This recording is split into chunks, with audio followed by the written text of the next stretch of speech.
CBSE ધોરણ 12ના બોર્ડનું પરિણામ જાહેર કરી દેવામાં આવ્યું છે। આ પરિણામ cbse.nic.in અને આ સાથે જ તમે cbse.result.nic.in પર જોઈ શકશો।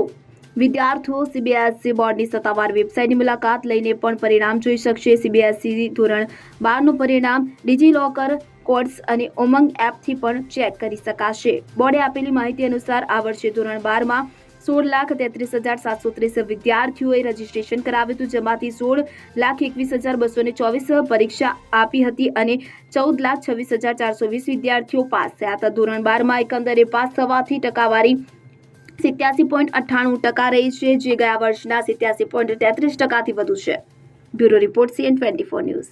હવે જુઓ દેશ દુનિયાની તમામ ખબરો તમારી આંગળીના ટેરવે। ઉઠાવો મોબાઈલ અને ગૂગલ પ્લે સ્ટોર પરથી ડાઉનલોડ કરો અમારી CN24 ન્યૂઝ મોબાઈલ એપ।